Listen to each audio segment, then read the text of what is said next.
Okay. അപ്പോൾ ഗ്രാറ്റുവിറ്റിയിലെ second പാർട്ടാണ് illustration 9 നമുക്ക് ഡിസ്കസ് ചെയ്യാം. ഓക്കെ, ഇല്ലുസ്ട്രേഷൻ 9 നമുക്ക് ഡിസ്കസ് ചെയ്യാം. ഇവിടെ പറയുന്നത് എന്താ, മിസ്റ്റർ ആദ്യം ക്വസ്റ്റ്യൻ നന്നായിട്ട് വായിക്കണം. എടാ മിസ്റ്റർ ഓക്കെ, പേരെന്തോ ഇടങ്ങേറാണ്. അപ്പോൾ നമ്മൾ ഇതിനെ മാറ്റിയിട്ട് മിസ്റ്റർ അശോക് എന്നാക്കുന്നു ക്വസ്റ്റ്യനിൽ. ഓക്കെ, പേരെന്തോ ആവട്ടെ, നിങ്ങൾ എന്താണെന്ന് വെച്ചാൽ ചെയ്താൽ മതി. Mister Ashok retired from, retired ആണ് അത് ടൈറ്റാക്കി ചെയ്തേക്കണം. Mister Ashok retired from an Indian company after servicing 34 year and 4 months. 4 months എന്ന് പറഞ്ഞാൽ 6 മാസത്തിനിടയിൽ. അപ്പോൾ കംപ്ലീറ്റഡ് യൂസ് സർവീസ് എത്രയായിട്ട് കൺസിഡർ ചെയ്യണം? 34 വർഷമായിട്ട് കൺസിഡർ ചെയ്യണം. ഓക്കെ, നിങ്ങൾ ഇതിൻ്റെ ഫസ്റ്റ് വീഡിയോ കാണാണ്ട് ഇത് കാണരുത്. ഞാൻ അധികം ഡീറ്റെയിൽ ചെയ്യില്ല ഫസ്റ്റ് വീഡിയോയിൽ പോലെ, പെട്ടെന്ന് തീർക്കാനേ നോക്കുള്ളൂ. ഫസ്റ്റ് വീഡിയോ ആദ്യം തന്നെ കണ്ടിട്ട് വരിക. അപ്പോൾ ഈ 34 വർഷമായിട്ടാണ് നമ്മൾ കംപ്ലീറ്റഡ് ഓഫ് CAs ഓഫ് സർവീസിനെ കാണുന്നത്. ഇനി ഇദ്ദേഹം എന്നാണ് റിട്ടയർഡ് ആയത് അത് എന്ത് പറയുന്നില്ലേ? ഈ റിട്ടയർഡ് ആയ ഡേറ്റ് നോക്കുക, 31 ഡിസംബർ 2022 ഇദ്ദേഹം റിട്ടയർഡ് ആയത് എന്ന് പറയുന്നത്. കമ്പനി ഇദ്ദേഹത്തിന് പേയ്മെൻറ്റ് കൊടുക്കുന്നത് എത്രയാണ്? 8 ലക്ഷമാണ് ഗ്രാറ്റുവിറ്റി ആയിട്ട് പേയ്മെൻറ്റ് കൊടുക്കുന്നത്. അണ്ടർ പേയ്മെൻറ്റ് ഓഫ് ഗ്രാറ്റുവിറ്റിയിലാണ് കൊടുക്കുന്നത്. അപ്പോൾ നമുക്കിവിടെ ഒരു കാര്യം വ്യക്തമാണ്, അദ്ദേഹത്തിൻ്റെ എന്താണ് ഗ്രാറ്റുവിറ്റി കവേർഡ് ആണ്, covered under payment of gratuity act ആണ്.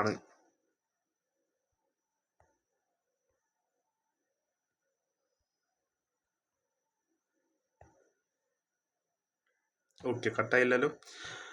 ഓക്കെ എടാ, അപ്പോൾ 2 കേസ് ഉണ്ടെന്ന് നമുക്കറിയാലോ.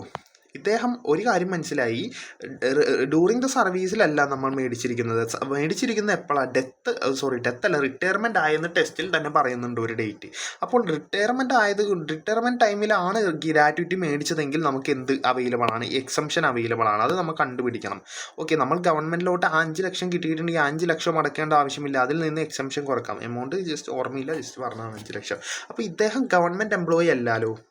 ഗവൺമെൻറ് എംപ്ലോയി ആണോ? അല്ലല്ല, ഗവൺമെൻറ് എംപ്ലോയി എന്ന് പറയുന്നില്ല, ഇന്ത്യൻ കമ്പനി എന്ന് മാത്രമാണ് ഇവിടെ പറയുന്നത്. ഓക്കെ, ഇന്ത്യൻ കമ്പനി എന്ന്.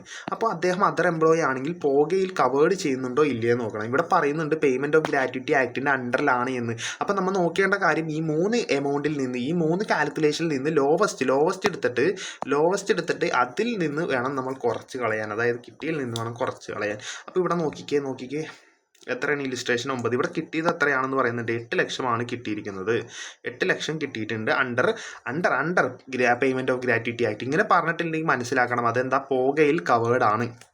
ഇനിയുള്ള വീഡിയോസിൽ നമ്മൾ പേയ്മെൻറ്റ് ഓഫ് ഗ്രാറ്റുവിറ്റി ആക്ട് എന്നൊന്നും എടുത്ത് പറയില്ല, നിങ്ങൾ എക്സാമിന് എടുത്ത് എഴുതിക്കൊള്ളണം, പോക എന്ന് വേണം പറയുന്നത്. അതേപോലെ ബേസിക് സാലറി എന്ന് പറയുന്നത് BS എന്നായിരിക്കും.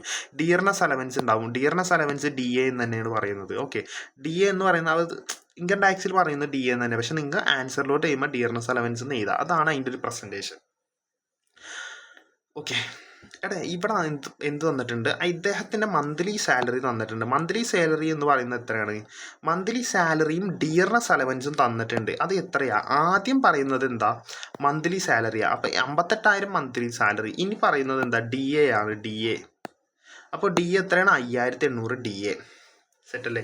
നമ്മുടെ അടുത്ത് പറയുന്നത് എത്രയാണ്, നമ്മുടെ അടുത്ത് ചോദിച്ചേക്കണം ടാക്സബിൾ എമൗണ്ട് അല്ല, എക്സംഷൻ എത്രയാണെന്ന് മാത്രം ചോദിച്ചേക്കണം. അപ്പം നമ്മൾ എന്ത് കണ്ടുപിടിക്കേണ്ട കാര്യമില്ല, ഈ 8 ലക്ഷത്തിൽ നിന്ന് ആ എക്സംഷൻ എമൗണ്ട് കുറയ്ക്കേണ്ട ആവശ്യമില്ല. കുഴപ്പമില്ല, കണ്ടുപിടിച്ചൊന്നും വച്ചിട്ട്. ഓക്കെ, ജസ്റ്റ് പറഞ്ഞെന്നുള്ളൂ. അപ്പോൾ നമുക്ക് ആദ്യം മനസ്സിലാക്കേണ്ട കാര്യം, ഇവിടെ നമ്മൾ യൂസ് ചെയ്യേണ്ടത് എന്താ, കവേർഡ് അണ്ടർ പോകയാണ്. LDS ഞാൻ പറഞ്ഞു, ഇനിയുള്ള വീഡിയോയിൽ നമ്മൾ LDS ലാസ്റ്റ് ഡ്രോൺ സാലറി, പക്ഷേ നിങ്ങൾ എക്സാമിന് LDS എന്ന് എഴുതാൻ പാടില്ല, അത് ഞാൻ ഉണ്ടാക്കിയ കോഡാണ് LDS എന്ന് പറയുന്നത്. അപ്പോൾ നിങ്ങൾ എന്ത് ചെയ്യണം, ലാസ്റ്റ് ഡ്രോൺ സാലറി, സ്പെല്ലിംഗ് അറിയില്ലേ, ഒന്നും കൂടി കാണിച്ചു തരാം. ലാസ്റ്റ് ഡ്രോൺ സാലറി ഇങ്ങനെ എഴുതിക്കൊള്ളണം, last drawn salary into 15 into CYP എന്ന് പറഞ്ഞ ഉദ്ദേശിക്കുന്ന CYS completed years of service. P means part of their in excess of 6 months. Okay, 20 ലക്ഷം എന്ന് പറയുന്നത് എന്ത് ഉദ്ദേശിക്കുന്നത്, ഇത് ലിമിറ്റാണ്. ഇതെന്താ, ലിമിറ്റാണ്. നമുക്ക് മാക്സിമം എത്ര കിട്ടുള്ളൂ, 20 ലക്ഷം. നമ്മൾ എടുക്കുമ്പോൾ ലോവറല്ല എടുക്കുന്നത്. ഇതിൽ നോക്കുമ്പോൾ എന്താ, ലോവർ എന്ന് പറയുന്നത് ഒരു 30 ലക്ഷമാണ്. ലോവർ 30 ലക്ഷമല്ല, ഈ കേസിൽ എന്താ 30 ലക്ഷം ഉണ്ട്. അതേപോലെ ഇതുണ്ട്, പക്ഷേ ഏറ്റവും ലോവർ ഏതാ, 20 ലക്ഷം. ആ 20 ലക്ഷമാണ് നമ്മൾ എടുക്കുകയുള്ളൂ. ഓക്കെ, അതൊന്ന് നിങ്ങൾ മനസ്സിലാവുകയാണെങ്കിൽ മനസ്സിലാക്കാം, അല്ലെങ്കിൽ എന്ത് ചെയ്യുക, ക്വസ്റ്റ്യൻ ചെയ്യുമ്പോൾ ശരിയായിക്കോളും. ഇതങ്ങനെ ഇട്ട് കൊടുക്കാൻ പറ്റുമോ അറ്റ്ലീസ്റ്റ്? ഓക്കെ, അപ്പോൾ നമുക്ക് വേഗം തീർക്കണമല്ലേ. നമുക്ക് ഈ ILTS നമുക്ക് വേണം. ഈ ലാസ്റ്റ് ഡ്രോൺ സാലറി എന്ന് പറഞ്ഞാൽ നമ്മൾ റിട്ടയർ ചെയ്യുന്നതിന് മുമ്പത്തെ മാസത്തെ നമുക്ക് കിട്ടിയ ലാസ്റ്റ് ഡ്രോൺ സാലറി. അപ്പോൾ ഇതിന് ഇക്വേഷൻ പഠിക്കണം. കഴിഞ്ഞ ക്വസ്റ്റ്യനിൽ നമ്മൾ ഡയറക്റ്റ് എടുത്ത് ചെയ്ത്, പക്ഷെ അത് അങ്ങനെയല്ല ശരിക്കും ചെയ്യേണ്ടത്. ഇതാണ് അതിൻ്റെ ഇക്വേഷൻ. അതിനൊരു ഇക്വേഷൻ ഉണ്ട്. ലാസ്റ്റ് ഡ്രോൺ സാലറി ഇക്വേഷൻ എന്താണ്? Basic salary BS + DA of last month. നമ്മുടെ ലാസ്റ്റ് മന്തിൻ്റെ നമ്മൾ റിട്ടയർ ചെയ്യുന്നത്, ഇപ്പോൾ ഫോർ എക്സാമ്പിൾ നമ്മൾ റിട്ടയർ ചെയ്യുന്നത് ഡിസംബറിലാണെങ്കിൽ നവംബർ മാസത്തിലെ നമ്മുടെ ബേസിക് സാലറി എത്രയാണ്, ഡിയർനെസ് അലവൻസ് എത്രയാണെന്ന് നോക്കുക. ഓക്കെ, ഇവിടെ ക്വസ്റ്റ്യനിൽ ഒരു കാര്യം പറയുന്നത് എന്താണ്? ക്വസ്റ്റ്യനിൽ ഒരു കാര്യം പറയുന്നത് ഇവിടെ പറയുന്നുണ്ട് കമ്പനി ഈസ് മന്ത്ലി സാലറി എന്ന് പറഞ്ഞിട്ടുണ്ട്. മന്ത്ലി സാലറി എന്ന് DA തന്നിട്ടുണ്ട്. അപ്പോൾ നമുക്കറിയാം സാലറി + DA കണ്ടുപിടിക്കണം. അത് ലാസ്റ്റ് മന്തിൻ്റെയാണ്. സാലറി തന്നിട്ടില്ല, ലാസ്റ്റ് മന്തിൻ്റെയും ഇത് തന്നെയല്ലേ. ഇവിടെ വേറെ കൂടുന്നു കുറയുന്നു എന്നൊന്നും പറയുന്നില്ലല്ലോ. അപ്പോൾ ഇത് തന്നെയാണ്. അപ്പോൾ ഈ 58,000 ഇവിടെ നോക്കുക, 58,000 എവിടെയാണ്? ഈ 58,000 + 5,800 ഇതെന്താ? ഇത് ബേസിക് സാലറി ആണ്, ഇത് DA ആണ്. ഓക്കെ, ഇത് രണ്ടും കൂട്ടുന്ന സമയത്ത് നമുക്ക് എത്ര കിട്ടും? ഇത് രണ്ടും കൂട്ടുന്ന സമയത്ത് നമുക്ക് കിട്ടുന്ന എമൗണ്ട് ആണ് 63.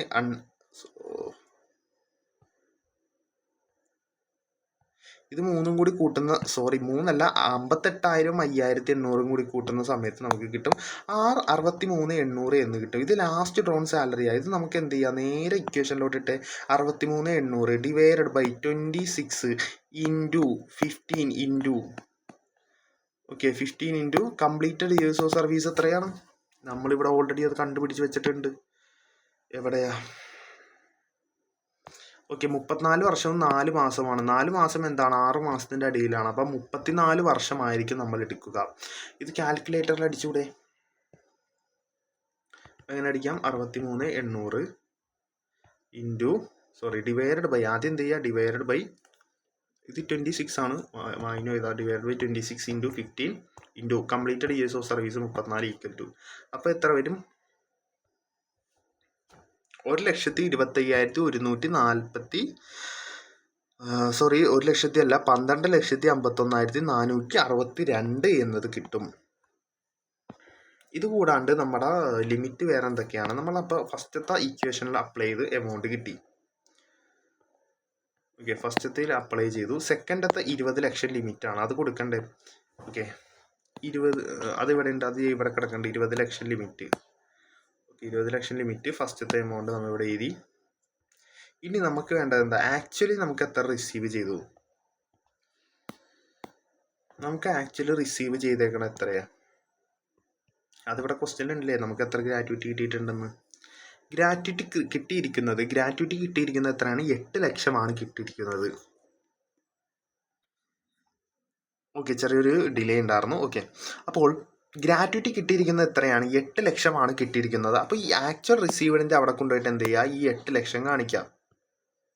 അപ്പോൾ ഇതിലേതാണ് ഏറ്റവും ചെറുത്? 8 ലക്ഷമാണോ 20 ലക്ഷമാണോ 12,51,462 ആണോ ചെറിയ എമൗണ്ട്? 8 ലക്ഷമാണ് ചെറിയ എമൗണ്ട്, ശരിയല്ലേ? അപ്പോൾ നമ്മുടെ എക്സംഷൻ, നമ്മുടെ അടുത്ത് ചോദിച്ചത് ടാക്സബിൾ എമൗണ്ട് ആണോ? അല്ല. എക്സംപ്റ്റഡ് ഗ്രാറ്റുവിറ്റി എത്രയാണ്? എക്സംപ്റ്റഡ് ഗ്രാറ്റുവിറ്റി എന്ന് പറയുന്നത് 8 ലക്ഷമാണ്. അപ്പോൾ ഇവിടെ നോട്ട് കൊടുക്കുക, മാക്സിമം എമൗണ്ട് ഓഫ് ദി 3 അല്ലെ, 3 ഈ മേളിൽ തന്നിരിക്കുന്നത് എബോവ് 3യിൽ നിന്ന് 8 ലക്ഷമാണ് ഏറ്റവും ചെറുത് എന്ന് പറയുന്നത്. ഇനി നമ്മൾ ഇതിനെ ഒരു ടേബിളാർ ഫോർമാറ്റിലാക്കിയാണെങ്കിൽ നമുക്ക് എന്ത് ചെയ്യാം? ജസ്റ്റ് ഒന്ന് ഞാൻ കാണിച്ചു തരാം എങ്ങനെ ചെയ്യാമെന്ന്. നിങ്ങൾക്ക് ഒരു എക്സാമിന് കിട്ടുകയാണെങ്കിൽ ഇതേപോലെ ഒരു ടേബിൾ വരക്കാം. ഓക്കെ, നിങ്ങൾ എക്സാമിന് പ്രസൻറ്റ് ചെയ്യേണ്ട രീതിയാണിത്. അപ്പോൾ ഫസ്റ്റ് ചെയ്യേണ്ട കാര്യം എന്താ? ഗ്രാറ്റുവിറ്റി റിസീവ്ഡ് എന്ന് മര്യാദക്കൊക്കെ ചെയ്താട്ടെ, ജസ്റ്റ് നിങ്ങൾക്ക് കാണിച്ചു തരാനാണ്. അപ്പോൾ ഇവിടെ ക്വസ്റ്റ്യൻ എന്തുണ്ട്? ഗ്രാറ്റുവിറ്റി റിസീവ്ഡ് ഉണ്ട്. ഗ്രാറ്റുവിറ്റി റിസീവ്ഡ് എത്രയാ? 8 ലക്ഷം ഗ്രാറ്റുവിറ്റി റിസീവ് ചെയ്തിട്ടുണ്ട്. ഇതിൽ നിന്ന് ഇങ്ങനെ എഴുതണം, ലെസ് എക്സംഷൻ, സെക്ഷൻ ഒന്നും എഴുതിയതിന് പ്രശ്നമില്ല. Less exemption least of the following.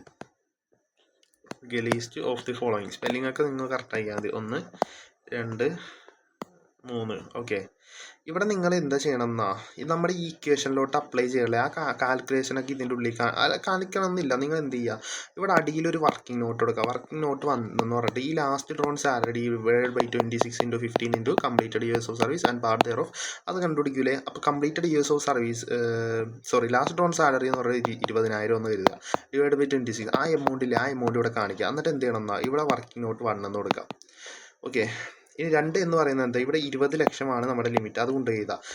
3 എന്ന് പറയുന്നത് എന്താ, ആക്ച്വലി ഇവിടെ എത്ര റിസീവ് നമ്മൾ ചെയ്തിട്ടുണ്ട്, ആക്ച്വലി നമുക്ക് എത്ര ഗ്രാറ്റുവിറ്റി റിസീവ് ചെയ്തത് എന്നതാണ് ആക്ച്വൽ റിസീവ്ഡ് ഉദ്ദേശിക്കുന്നത്. 8 ലക്ഷമാണ് റിസീവ് ചെയ്തത്. അപ്പോൾ ആ 8 ലക്ഷം നമ്മളിവിടെ എഴുതുന്നു. മേളിൽ എന്ത് ചെയ്യണം, ആ കാൽക്കുലേഷൻ നമ്മൾ ഇതേപോലെ അടിയിലൊരു വർക്കിംഗ് നോട്ട് കൊടുത്താൽ മതി, എന്നിട്ട് ഇവിടെ കാണിക്കുക. അല്ലാണ്ട് ഇതിൻ്റെ ഉള്ളിൽ കൊണ്ടുവന്ന് ചെയ്ത് വെറുതെ അലങ്കോലമാക്കണ്ട. അപ്പോൾ അത് എത്രയാ, 12,00,000. ഇത് ഞാൻ വെറുതെ ചെയ്താണ്ടോ, ഇത് കാണിച്ചു തന്ന പ്രസൻറ്റേഷൻ 12,51,462. എങ്ങനെയുണ്ടാ അടിപൊളിയായില്ലേ. അപ്പോൾ എന്ത് ചെയ്യണം, എന്നിട്ട് ഇങ്ങനെ ഒരു ആരോ വേണമെന്നില്ല, നമ്മൾ ആരോ നിർബന്ധമില്ലടേ, എൻ്റെ ഒരു ഇഷ്ടമാണത്. അപ്പോൾ ഇതിൽ ഏറ്റവും ചെറുത് എന്ന് പറയുന്നത് എത്ര, 8 ലക്ഷം ആണ്. ഞാൻ പറയട്ടെ, നമുക്ക് എത്ര ഇവിടെ റിസീവ് ചെയ്തു, 8 ലക്ഷമാണ് നമുക്ക് റിസീവ് ചെയ്തത്. നമുക്ക് എത്ര എക്സംഷൻ കിട്ടി, 8 ലക്ഷം കിട്ടി. അങ്ങനെയെങ്കിൽ നമ്മൾ ഗവൺമെൻറ്റിന് എത്ര പേ ചെയ്ത് കൊടുക്കണം, 0. 8 ലക്ഷമാണ് നമുക്ക് കിട്ടിയത്, 8 ലക്ഷവും നമുക്ക് എക്സംഷൻ കിട്ടിയാണ്, ഗവൺമെൻറ്റിന് 0 റുപ്പീസ് കൊടുത്താൽ മതി. അപ്പോൾ ഡൗട്ട് ഉണ്ടോ, ഗ്രാറ്റുവിറ്റി റിസീവ് ചെയ്തത് എന്താണ്, 8 ലക്ഷമാണ്. ഇതിൽ നിന്ന് എന്ത് ചെയ്യുക, ആ എക്സംഷൻസ് കുറച്ച് കളയാം. ലിസ്റ്റ് ഓഫ് ദി ഫോളോയിങ് അടിയിൽ തന്നിരിക്കുന്നത് ആ എമൗണ്ടുകളാണ് തന്നിരിക്കണം. ഇതിൽ ഏറ്റവും ചെറുതെടുക്കാം, അതിൽ നിന്ന് 8 ലക്ഷം കുറച്ച് കഴിഞ്ഞാൽ കിട്ടും. ഓക്കെ. വേണമെങ്കിൽ ഇതൊന്ന് സ്ക്രീൻഷോട്ട് ചെയ്തോളൂ, അല്ലെങ്കിൽ ജസ്റ്റ് എഴുതിയെടുത്തോ, മനസ്സിലാക്കി വെച്ചാൽ മതി. അപ്പോൾ നമുക്ക് എന്തെങ്കിലും കാൽക്കുലേഷൻസ് ഉണ്ടെങ്കിൽ എന്ത് ചെയ്യുക, ആ കാൽക്കുലേഷൻസ് ഈ പെട്ടിയിൽ കാണിക്കാണ്ട് ജസ്റ്റ് ഇങ്ങനെ അടിയിൽ വർക്കിംഗ് നോട്ട് നമ്പർ 1 എന്ന് കൊടുത്തിട്ട് അവിടെ കാണിച്ചാൽ മതി. എന്നിട്ട് ഇതിൻ്റെ ഉള്ളിൽ ആ വർക്കിംഗ് നോട്ട് ഇട്ട് വെച്ചാൽ മതി. അപ്പോൾ അപ്പോൾ ഇവിടെ ക്വസ്റ്റ്യനിൽ അത് കണ്ടുപിടിക്കാൻ പറഞ്ഞിട്ടില്ല. ഞാനിപ്പോൾ കണ്ടുപിടിക്കുന്ന രീതി എന്ന് പറയുന്നത് കഴിഞ്ഞ ക്വസ്റ്റ്യൻ നോക്കിയേ, കഴിഞ്ഞ ക്വസ്റ്റ്യനാണ് ഇത്, നേരത്തെ ചെയ്ത ക്വസ്റ്റ്യൻ. ഇവിടെ ടാക്സബിൾ ഗ്രാറ്റുവിറ്റി കണ്ടുപിടിക്കാനാണ് പറഞ്ഞത്.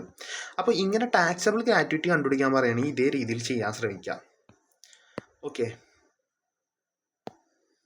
ടാക്സബിൾ ഗ്രാറ്റുവിറ്റി ആണ് കണ്ടുപിടിക്കണമെങ്കിൽ ഇതേ രീതിയിൽ ചെയ്യുക, അല്ലാത്ത കേസ് വിടാം. ഓക്കെ. അപ്പോൾ അടുത്ത വീഡിയോ നോക്കാം.